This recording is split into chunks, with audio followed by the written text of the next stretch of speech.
Hey, it's Soleil, and this is episode 253 of the Orange Pill Investor. And today I want to talk about people making money in the fiat system. And it's not that their accomplishments are not valid anymore. But if you got fiat rich, then congratulations, you played by the old system's rules and it worked. But we're going to need fresh receipts. So Bitcoin exists now, and I'm reminded of something that I saw in a recent Saylor interview. And it was, he always downplays investing in MicroStrategy. He never he never even says, "Hey, buy my stock." He'll post a picture of MSTR doing better than everyone, including Nvidia, but he never really comes out and says buy MSTR. He always just says buy Bitcoin. And he doubled down on that in this interview, but he also said that Bitcoin is the risk-free rate. And that's the key, because there's some extremely intelligent and qualified people that will call MSTR a shitcoin, like, scam coins, altcoins, or whatever. Anything but Bitcoin's a shitcoin. And I disagree with that, because for the most part, shitcoins are going to be unregistered securities. They're not even legal.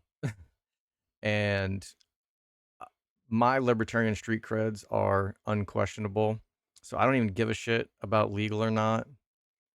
Laws mean nothing to me if they're not moral.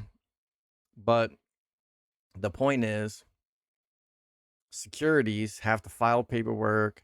Everything is like by the book. If you're a scammer, like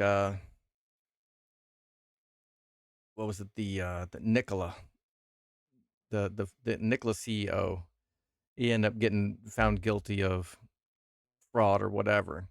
Like, that shit comes out. But these shit coins companies don't have to play by those rules. So they pretend to be Bitcoin and they're not. And so my challenge to people that got rich in the old system and are basically stuck in it, and think that certain, not procedures, but certain strategies have done well for the past 50 years and they'll continue to do well for the next 50 years. If all our models will be broken is true, then nobody's word really means much of anything. So let me know when you can beat Bitcoin. So if you got rich before and you can pivot into the new system, the uncorruptible system, where Bitcoin is imposing the free market on the entire world, if you can repeat those gains and you can beat Bitcoin's returns, then you get another gold star.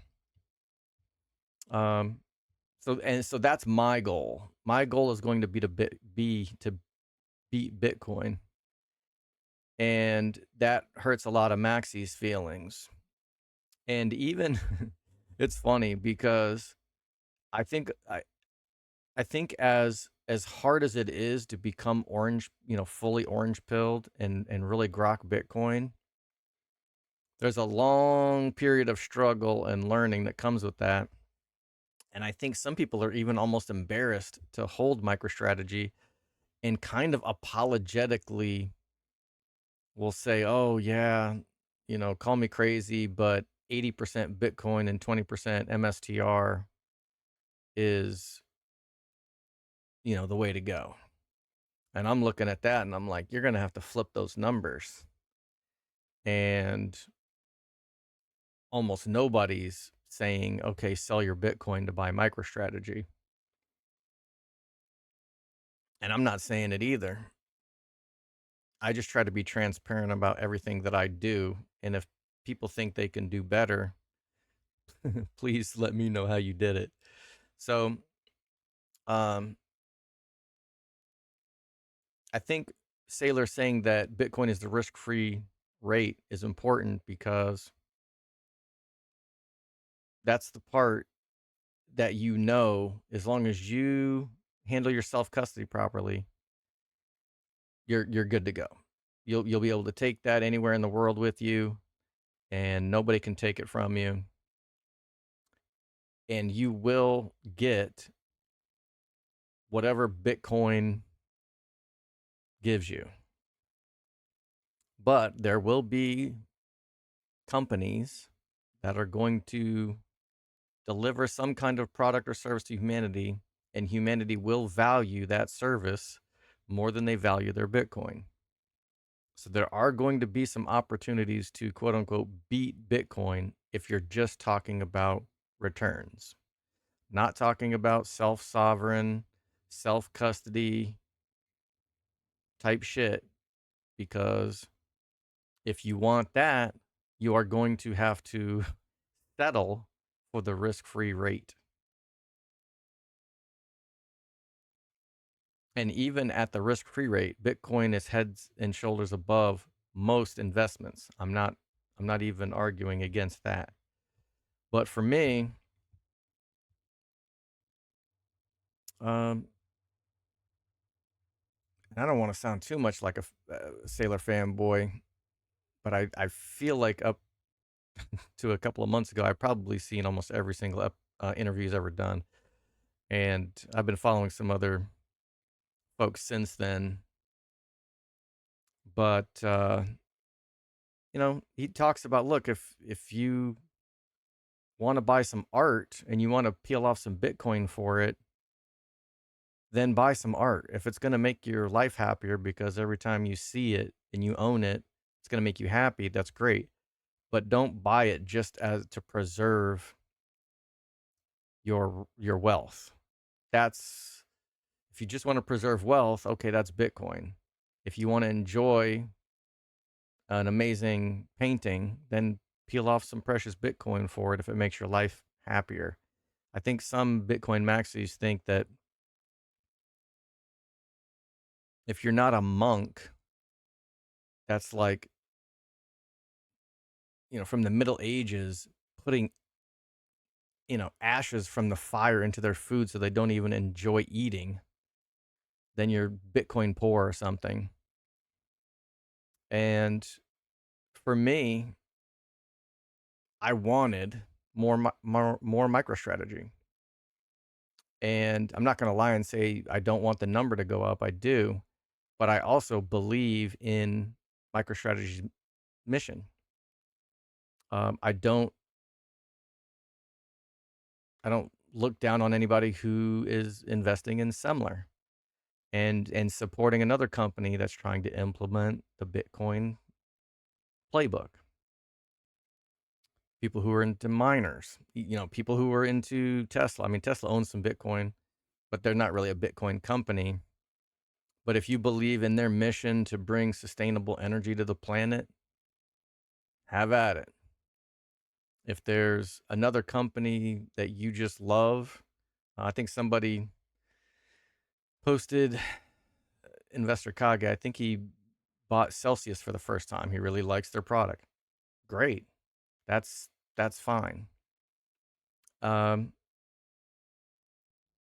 and for me, if I had just sunk my life savings into Bitcoin, it would have been great, but not necessarily life changing. I wouldn't be sitting here fighting the urge to quit every frickin' day.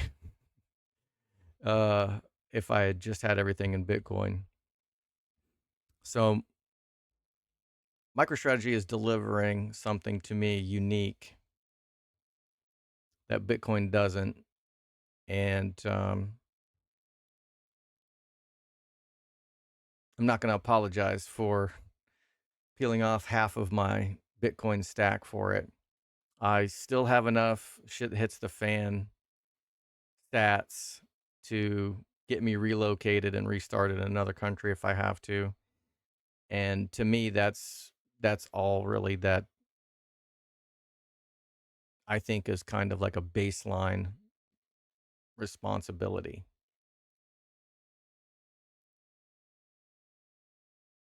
Eventually, I will be using some of the MSTR profits to stack some more sats,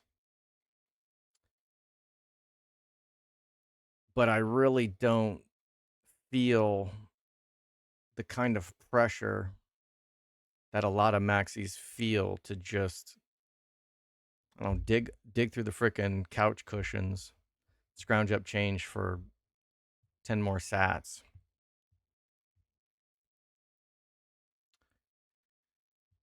Oh shit, so that was a lot of rambling, but today I wanted to just review my account, and I had bought another 100 shares of Tesla. The margin requirements are so low for that. I really just kind of couldn't help myself. I didn't realize how favorable that was. But with the pullback on MicroStrategy from 220 to 195, my buying power is kind of shrinking here, and I know I need to keep this above 70, but and this, I should highlight this. So Tasty Trade is saying that MicroStrategy earnings is on 11.6, and I'm getting DMs, and I think they're correct, that it's really October 30th. And I had seen some of that online as well. But somebody told me Fidelity has this listed for 10:30. So please double check yourself if you are trading around earnings or doing anything around earnings, and you're using Tasty Trade's platform. Just double check this date. I'm gonna keep my eye on it, and hopefully, if it real, they'll get this fixed. But online, I am seeing 10:30. And so I really have like a week or two less than I had anticipated, because on 10/27 they will reconfigure their MicroStrategy margin requirements, and they increase the requirements by like 50% or something crazy. So my buying power, I'm just going to wake up on 10/27 with like no buying power here. I might even end up with a margin call for no reason other than earnings is in 3 days. So I may have to take some more profits, and I have a little bit of an idea. So earnings crush, the day after earnings, if the price of options can sometimes collapse. It's called IV crush, or earnings crush. But it really only applies to expiration dates under 90 days, basically before the next earnings. And so I might do a little bit of a speculative / degen play the day after earnings. If we don't get a significant move up, or even if we do, I may take that opportunity to buy some short dated, well, short dated for me. I'm not yellowing like 1 week calls or anything silly like that. But I've got these 2 long calls left that are at 128 days to expiration. So the day after earnings, I may, if it's advantageous, I may buy some of the Januaries. Because October 30th, let's see, November, December, January 30th would be the next approximate earnings. So those January calls might be on a discount. If for some reason MSTR's earnings shock the world or something and it pumps, that may not be uh, the best decision. But if MSTR's price stays flat or goes down, I may buy some like 75 DTE options and hold them for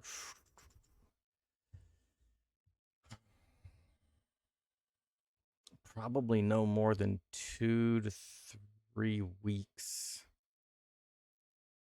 I don't like holding them under 90. I absolutely don't like holding them under 60. And 45 is the sweet spot for when I start to want to sell them.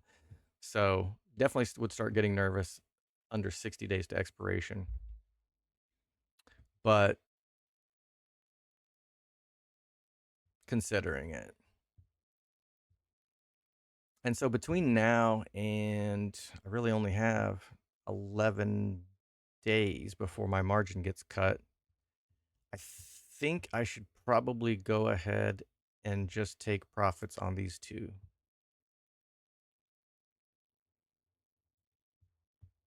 Could have done a little better when the price was 220, but this is going to pad my buying power a little bit so that I don't have to do anything too crazy. I don't want to have to sell any positions just because of earnings. And I could buy these back and basically break even, but I think I am going to just let these set for another 10 days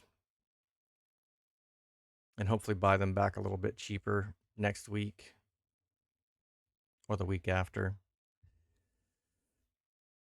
Same with these 230 strikes. If I get lucky, I might actually be able to break even on these. I bought these right before the pump.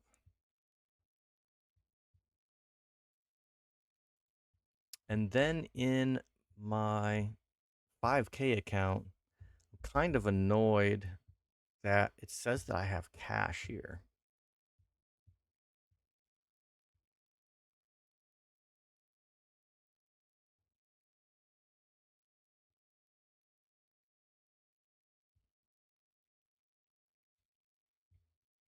But maybe I'll just stand pat and wait for something amazing to happen.